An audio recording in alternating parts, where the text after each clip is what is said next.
Hey there, fellow wanderers of the Dreamatorium. Tonight, I've got something special for you, a story called The Red Harvest.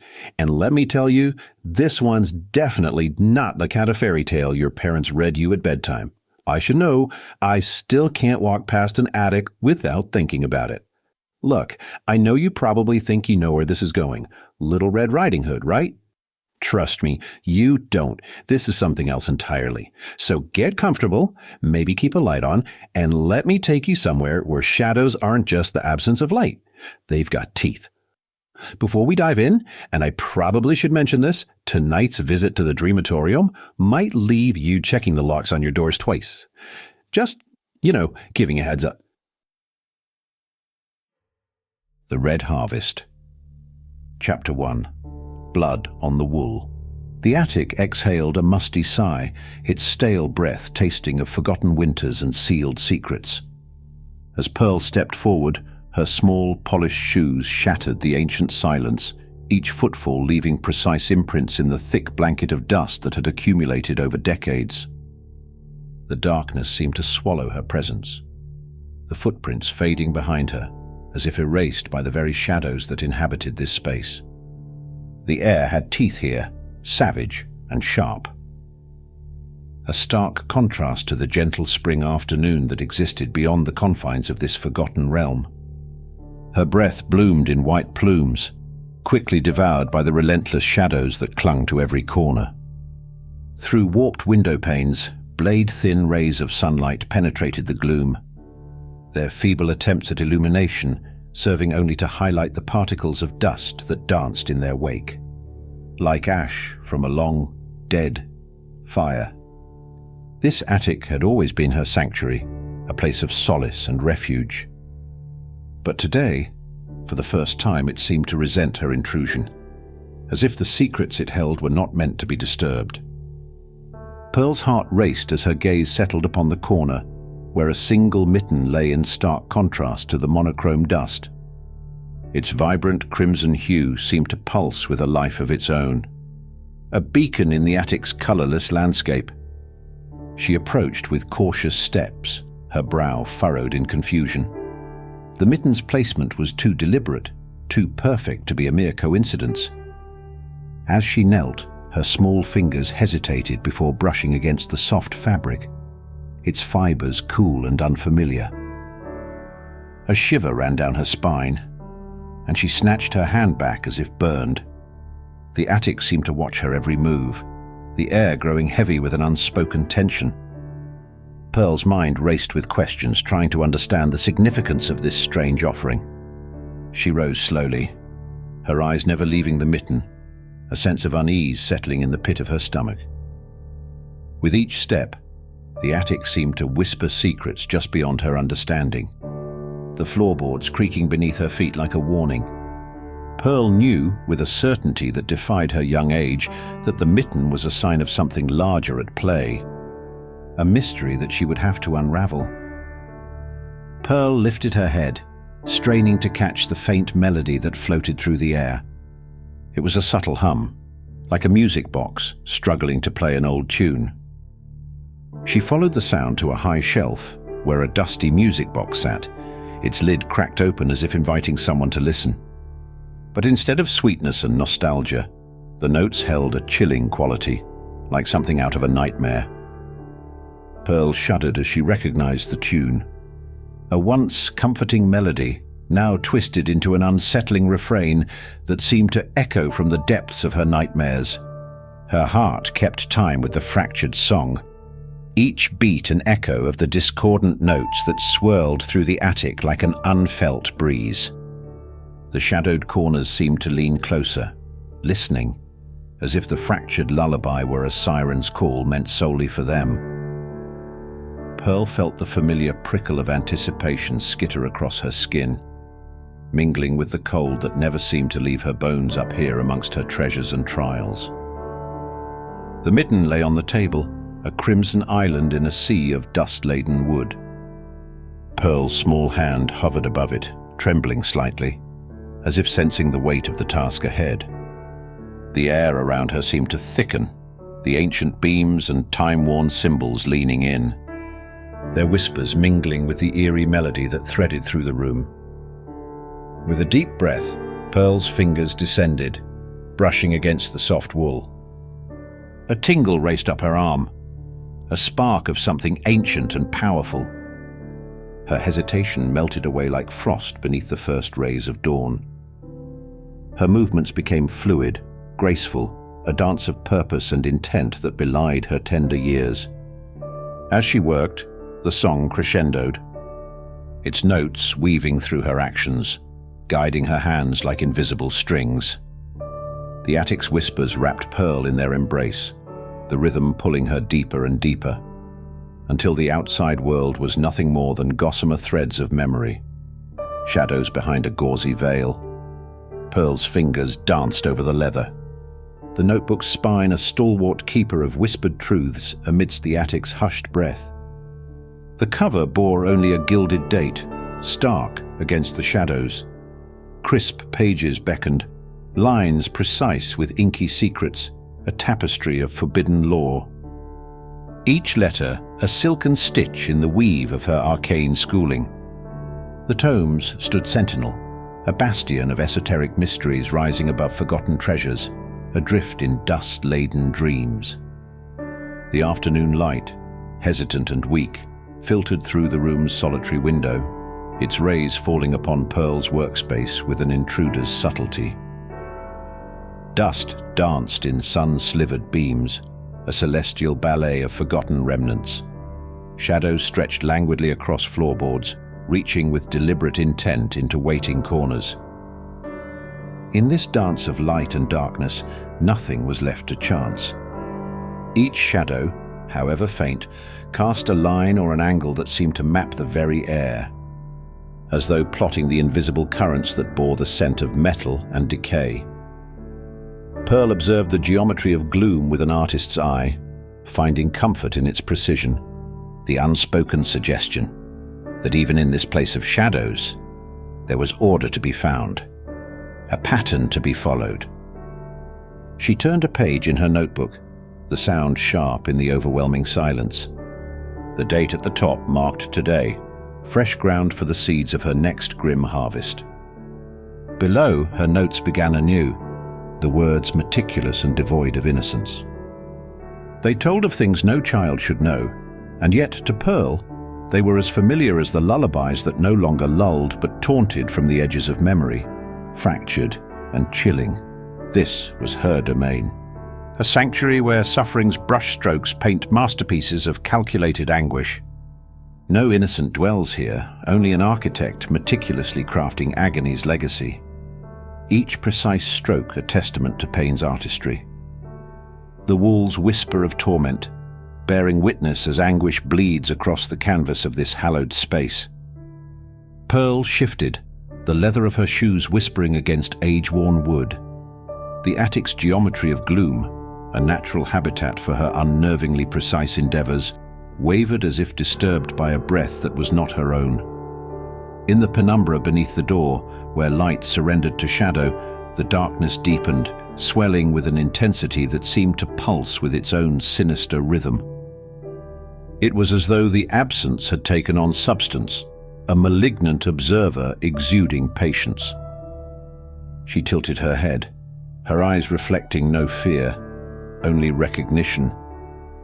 This waiting darkness was akin to the silent anticipation that filled her before the commencement of an experiment, the poised moment before the scalpel's descent. Yet in this tableau, she was not orchestrator but observer, and it was not her hands that would wield control over what was about to unfold. With meticulous calm, Pearl reached for the crimson mitten, the singular vibrant artifact in this monochrome world of dust and decay. Her fingers brushed its woolen surface, the fabric yielding under her touch, like petal of some forbidden bloom. Then, without warning or fanfare, the mitten ceased to exist. Where once it lay, stark against the attic's pallor, there remained only the ghostly caress of its outline, impressed upon the dust, as though memorializing its brief intrusion into this hallowed space. A faint ripple of perplexity crossed Pearl's features. the only hint of disturbance in her otherwise still composure. She peered at the spot, her mind dissecting the impossibility with the same methodical scrutiny she afforded to the wings of pinned butterflies or the anatomy of smaller creatures. The vanishing mitten, she knew, was merely another variable to be accounted for, another anomaly within the grand equation that governed her existence. The notebook awaited, its pages hungry for the details of this new enigma. Pearl hesitated. There was a lesson here, something profound lurking within this sudden vacancy. A reminder, perhaps, that even in her meticulously charted realm of horrors, there were forces beyond her young yet ancient understanding. The discordant melody of the music box echoed faintly in the oppressive silence, a chilling reminder of past agonies. Thane, his form shrouded in shadows, watched Pearl with a mixture of fear and resentment. Each creak of the attic floorboards sent shivers down his spine, awakening memories of countless cruelties endured within these very walls. He saw not a kindred spirit, but a tormentor. Her innocence, a deceptive mask concealing a heart steeped in darkness. The attic, a silent witness to their shared history, seemed to press in on him, a suffocating presence that whispered of pain and forbidden knowledge. Trapped between the chilling grip of the past and the ominous shadow of the future, Thane felt a profound sense of dread, a premonition of further suffering. Pearl's hand trembled over the notebook's blank page, her mind alight with secrets yearning to spill forth. The attic's oppressive stillness pressed in, a living presence whispering of ancient mysteries. Breath caught in her throat as she tilted her head, listening not to the silence, but through it. In the shifting shadows, something far older than the attic's hidden truths began to take form. An ancient presence solidifying from the darkness, reaching out to whisper its secrets into her waiting pen. The shadows peeled away from the corners of the room, unfurling like tendrils of night to reveal a forest of immense pines. These were no ordinary trees. Their trunks stretched heavenward with an architect's precision, each one a dark pillar upholding a cathedral of greenery. Branches interlaced above, forming patterns so deliberate they might have been drawn by a divine geometer, casting a network of shadows and light upon the ground below. Brittle pine needles whispered beneath Pearl's feet, each step a hushed confession. The ancient trees stretched skyward like nature's cathedral spires, their shadows painting her pale skin in dappled darkness. Above, weak sunlight struggled through the canopy, all crystal and ice, just like the gleam in her eyes as she tilted her head back. Her collection of teacups and mason jars mirrored the ancient pine's vigil, each vessel a tiny cathedral crowned with cobwebs and moonlight memories. Golden honey gone black with time, flower petals pressed to dust, the remnants of make-believe feasts, now transformed into something wild and knowing. The forest floor's earthen incense mingled with traces of long-steeped dreams and summer's captured sweetness. As Pearl drew breath in this sacred space where childhood innocence fermented into something electric and strange. Each forgotten jar a spell, each teacup brimming with secrets dark as forest pools, each as dangerous as a child's endless imagination. As she inhaled, the air filled her lungs with a scent that spoke of timelessness and decay. A mineral tang mingled with the aroma of fresh earth, as if the ground itself had been recently turned, revealing secrets nestled deep beneath the surface.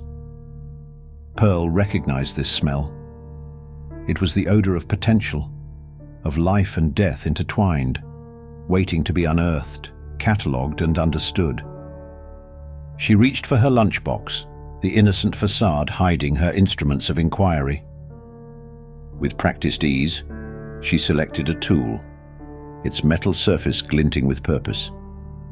The dense pines whispered secrets of pain and enlightenment, a sacred text written in needle and shadow. Each breath of forest air filled Pearl's lungs with purpose. Her grandmother would smile at her treasures, the delicate bones and dried flowers they'd examined together in candlelight, The forest had become their chapel, each fallen bird and withered bloom a prayer in their reverent pursuit of suffering's truth. Thane, his senses heightened by a lifetime of fear, remained hidden amongst the pines, his form blending with the shadows. The forest, once a sanctuary, now echoed with a chilling familiarity, a reminder of past hunts and desperate escapes. He watched Pearl as she moved through the trees, her grace a mockery of innocence, her every step a silent threat. The wind whispered through the branches, carrying the scent of decay and the faint echo of his own whimpers. He knew this forest, knew its secrets, knew the darkness that lurked within its heart, a darkness that had consumed him, that had left its mark upon his soul. He was a creature of the wild, forever scarred by the cruelty of a child, a victim trapped in a cycle of pain. Pearl stood in the midst of the dense forest, her eyes tracing the exact angles and lines of each tree. The rough bark felt like braille under her small fingers as she moved on to the next one. She could see the intricate patterns and shapes of the forest, like a grand equation just waiting to be solved. Each tree seemed to stand tall and proud, rooted in its own purposeful symmetry. As she walked, she hummed a tune that didn't quite fit with the natural melody of the forest, but somehow added to it in a strange way. It was as if the trees were whispering secrets and she was adding her own unique voice to their chorus. Her gaze, sharp as the scissors she often wielded with disturbing expertise, found the paths that materialized between the pines. They beckoned with the promise of secrets yet to be dissected. Pathways drawn by an unseen hand, only to retreat into the underbrush like shy creatures. She stepped forward, her polished shoes barely disturbing the pine needles that carpeted the forest floor. Each trail unfolded before her, an invitation to follow, to explore, to ensnare. As if the woods themselves were collaborators in her grandmother's cruel pedagogy. They guided Pearl with a logic that defied mere chance. The narrow paths wound through pine shadows like veins through a porcelain doll, each trail leading deeper into her playground of scattered bones and bloodied fur. Pearl's leather-bound diary waited in her basement kingdom, its pages yearning for matted feathers and tiny teeth. While above her, the forest whispered promises of fresh specimens for her collection, each creature a new subject in her ever-growing menagerie of the broken and transformed. She paused at a crossroads where multiple paths diverged, each vanishing as quickly as it appeared, a labyrinth designed not to confuse but to control, to herd. It was here that Pearl would lay her traps, conduct her experiments, all in the name of knowledge and the twisted legacy she bore. Her toolbox, once a lunchbox, lay open beside her. Rust bloomed across painted daisies like dried blood, her grandmother's gift yawning open in the dying light. Where once sat peanut butter and jelly, now silver instruments nestled in velvet shadows, each tool singing with memories of afternoon lessons and midnight hunts. The metal caught sunset's last rays like cat's eyes in darkness. Bits of fur, feather, and blood clung to the corners where crumbs once gathered. A testament to her evolution from schoolgirl to something far more exquisite. Thane cowered in the shadows, his breath ragged and shallow, his heart pounding a frantic rhythm against his ribs. The forest paths, twisted and treacherous, mirrored the scars that crisscrossed his body, a testament to Pearl's cruelty. He touched a deep furrow on his flank, a silent scream etched into his flesh, a chilling reminder of the pain she had inflicted. The scent of blood hung heavy in the air, a trail leading to an unknown victim, a grim premonition of suffering. He longed to flee, to escape this nightmare, but his limbs felt heavy, his will paralyzed by fear. He was trapped in her web, a prisoner of his past, a creature forever bound to his tormentor. As the sun dipped below the horizon, casting long fingers through the branches, Pearl's silhouette seemed to fracture, breaking into disjointed shards that danced with the darkness. With every step she took, The woods rearranged themselves around her, a cunning predator disguised as prey. Pearl crouched low, her shadow merging with the underbrush as she observed the luminous clusters dotting the forest floor. The fungi glowed with a spectral light, an unsettling beacon of unnatural order amidst the chaos of decay. They were not scattered by the whims of nature, but arranged with purpose, a constellation of eerie luminescence painting silent sigils upon the earth. Her breath misted in the chill air, a ghostly echo of life in this twilight realm. Pearl's fingers traced the shapes almost reverently. Her small hand moved with a grace that belied the macabre curiosity driving her actions. She noted the arrangements in her mind, the way they nearly mimicked the celestial, yet just askew enough to whisper secrets meant only for those who dared listen. As if drawn by the strings of some unseen puppeteer, Pearl's gaze lifted from the glowing forms to rest on a stark contrast, a splash of crimson against the somber hues of the forest. The woolen mitten lay nestled among the dark pine needles, its color a violent scream in the silence. Not misplaced or forgotten, the mitten was a deliberate mark on the canvas of night, another piece in the puzzle Pearl was compelled to solve. She approached it with the solemnity of a priestess approaching the altar, her every step measured, not a single gesture wasted. The fabric held the heat of the day, a lingering touch that spoke of sunlit hours now gone. With utmost care, she lifted the mitten, examining it as if it were both the scalpel and the wound. Each thread a testament to the symphony of suffering, Pearl murmured, her voice a haunting melody that echoed through the ancient trees. Her eyes, aglow with a predatory gleam, scanned the forest, searching for the next movement in her twisted concerto. The darkness whispered around her, a silent accomplice to her macabre intentions. But as she reached for her notebook, a flicker of motion caught her eye, a shadow shifting amongst the pines. A low growl, a rumble of defiance, sent a shiver down her spine. Thane. He was watching her, his eyes burning with a primal fire, a spark of resistance that refused to be extinguished. A thrill, sharper than any scalpel, coursed through her veins. The hunt was on. Do you know what keeps me up at night about this chapter? It's not just the creepy attic or that bloodstained mitten. It's how normal everything seems at first. Like finding an old toy in your grandparents' attic. We've all done that, right? But this story, it takes those familiar things and twists them just enough to make your skin crawl. And that lullaby, I swear, sometimes I catch myself humming it, and then I remember where it's from, and, well, let's just say children's songs don't sound the same anymore. Funny how something so innocent can become so terrifying, isn't it? Next time we step into the Dreamatorium, oh, you're going to want to hear this. We're heading to a garden. You know, the kind with an old sling set that creaks even when there's no wind? Yeah, that kind. And something's watching from those overgrown shadows. Something that looks like a child, but isn't. Not anymore. Come back to the Dreamatorium, where what you see isn't always what you get. We're not saying liking, commenting, and subscribing will protect you, but it could now, right?